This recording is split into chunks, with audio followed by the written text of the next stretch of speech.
Hey, this is Marilyn Ghigliotti. Hey, this is Brian O'Halloran. Hey, everybody. My name is Scott Schiaffo, actor best known as the Chulies Gum Guy from the film Clerks. And welcome to Clerks Minute. You're listening to Clerks Minute. And I'm not even supposed to be here today.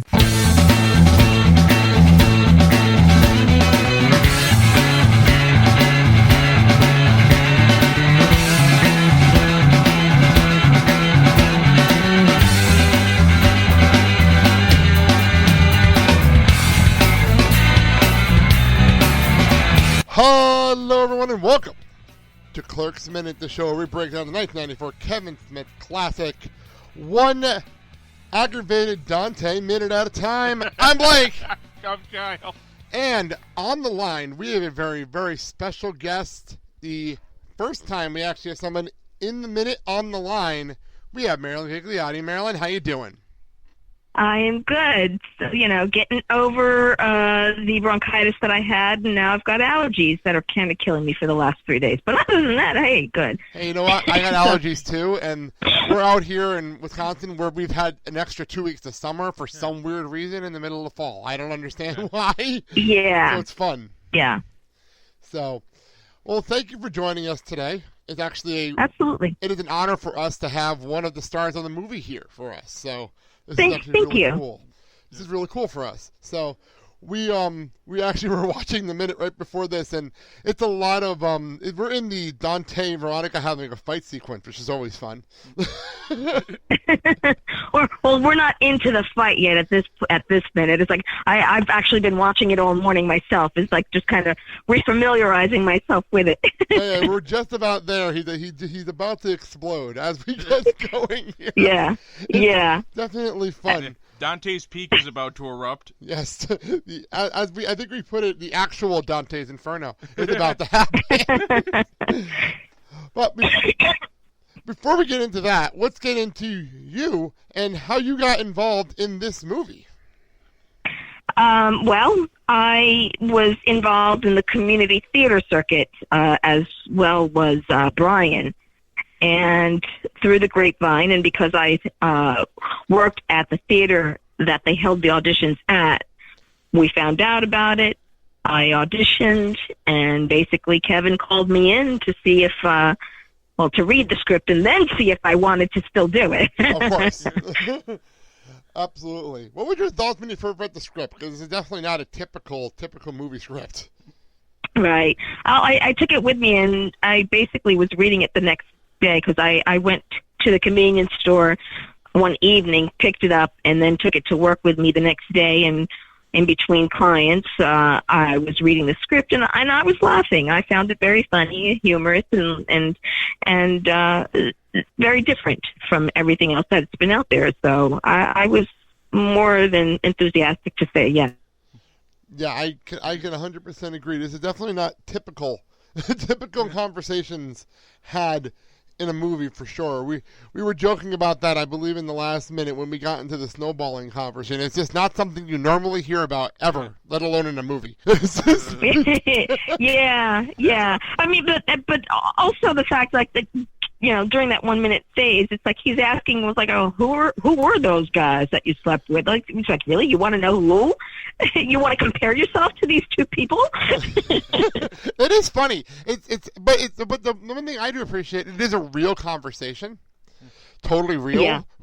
And we were joking around saying that with the relationship here, it feels like they should have had this conversation already. It's weird to me. What was it like working with Brian in this role, this close, this intimate of a setting, doing all these crazy conversations? What was it like working with Brian? Well, Brian and I have history, theater history. And so working with Brian was, working with a best friend. And to this day, I always love when we get to go to conventions together and things like that. So it was comfortable and in every sense of the word to be able to work with Brian in Clerks. That's definitely cool. I have we talked to Brian on my main show, the Blake and Sal show, last year, I want to say, and I'm trying to get him back to do this. And he definitely talked highly of you in general because he absolutely loves you, and it's obvious when you watch it on screen. that the I love chemistry him is as there. well. Seriously, I think he's one of the friends that I've had the longest in my life. That's great, actually. That's fantastic. I'm not gonna lie. Take us behind the scenes. Kevin Smith doing this movie with you. What's it like working for Kevin? So, working with Kevin, for everybody, it was like a first-time experience working on a movie set anyway.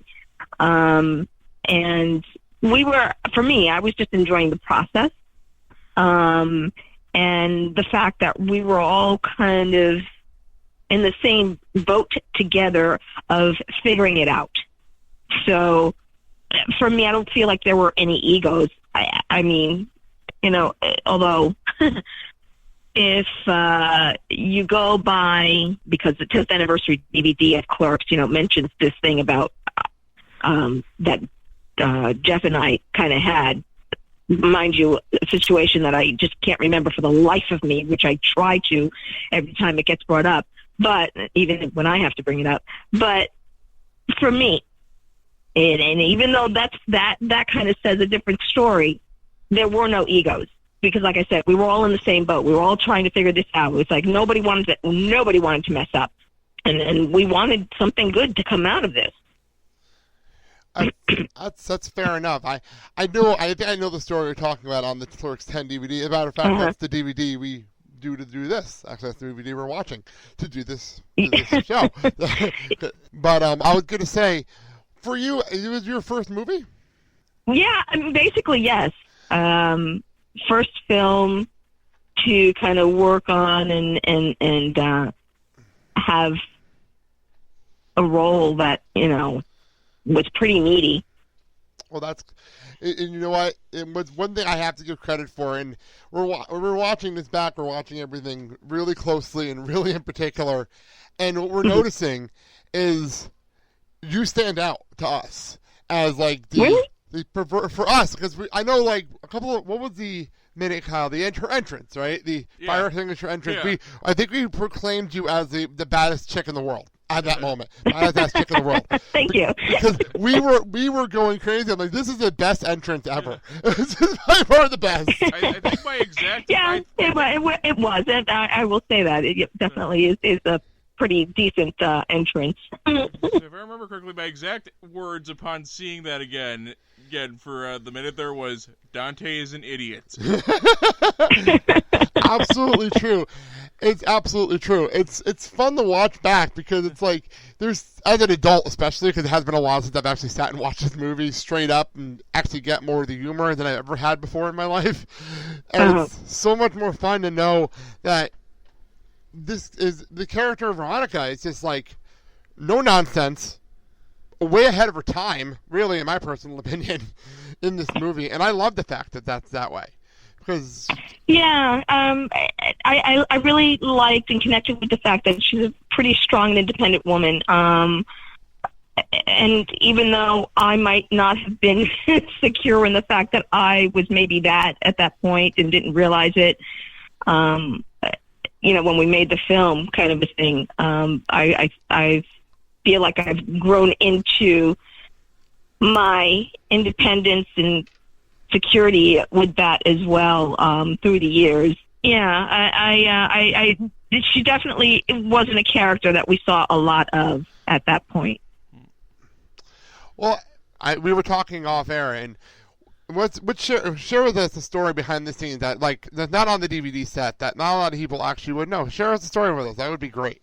I mean, for me, it's like things that I remember, just having to be at work during the week, going there late at night, maybe getting some sleep before I had to go into work the next day if I had to go to work. Having the store as our catering services, nice fresh bagels when they came into the store next door. What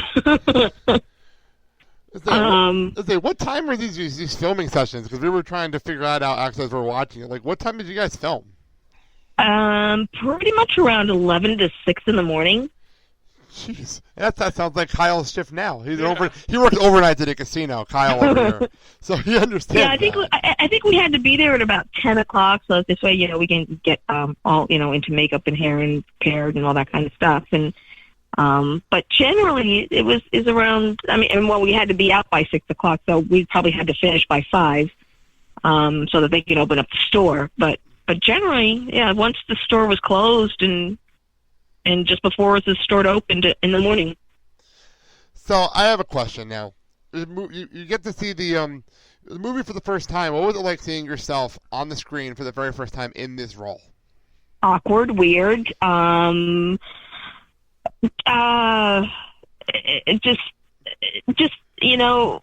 That I'm like, is that me? And like, oh, I don't like that scene. Oh, that was terrible. I wish I could have done that better. I wish I could have had it's total critical mess.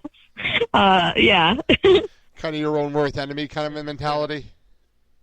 What? I think kind of your own worst enemy kind of mentality? Oh, absolutely. Absolutely. And mind you, this was before the Sundance, because we got to see it at the IFFM. So once it got to Sundance, and trying to think, I can't remember if there was a screening at Tribeca before we went to Sundance, but there were some shots that were deleted, and I was like, okay, I'm glad that was deleted, and that was deleted, because those, they were, I felt, the weakest acting that I had done anyway, so. I always wanted to know, what's it like to be a Sundance for a movie you're actually involved in? Oh, my God. It was an amazing experience. I was in flight when they were having the first screening. So by the time I got there, I went to the hotel room that we were all staying at. Then I went to the center where I had to pick up my packet. And as I'm walking around, people are already kind of recognizing me and talking to me about the film. And it was just a very surreal experience, even more so than watching yourself on the screen.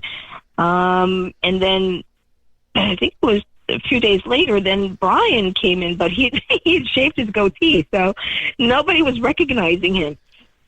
So it's like whenever we were stopped and they're talking to me, I'm like, and here's Dante, and so it was just an amazing experience that it just would never be duplicated, I'm sure. That just sounds like incredible. It's amazing sometimes. I watch a show right now. I think it's the Practical Jokers, and that's the funny part about, like, I think when Brian Q shaved his head and then went to a Comic-Con and nobody recognized him. That's the same mentality. Yeah.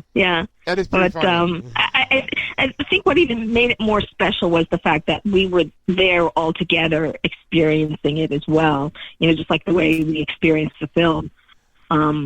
Working on it for the first time as well. So it was nice to just experience it all together.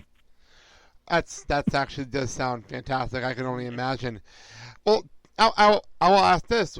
Tell me about shooting Clerks. I know your involvement in the biopic. Tell me about how you got involved with this one.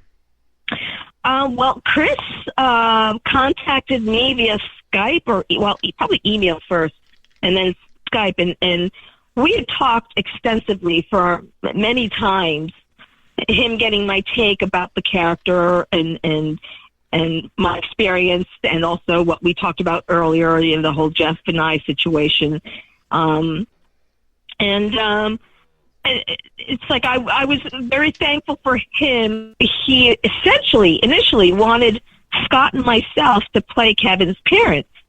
And they were going to take us out to the UK so that we can shoot the scenes and all that kind of stuff. But unfortunately, because I am in the union here and certain requirements and then also just flying 2 actors out to the UK is not cheap for a very small budget film that they're making. It just became a little bit impossible for him to do that. But then eventually, I think Scott still did the role here. But because I'm also living in LA, I just don't know if they just redid the whole scene with Scott still playing his dad and what they did. I don't know the logistics of what happened there, but he asked me to do the role of, oh my God, her name is just kind of Allie Tomlin.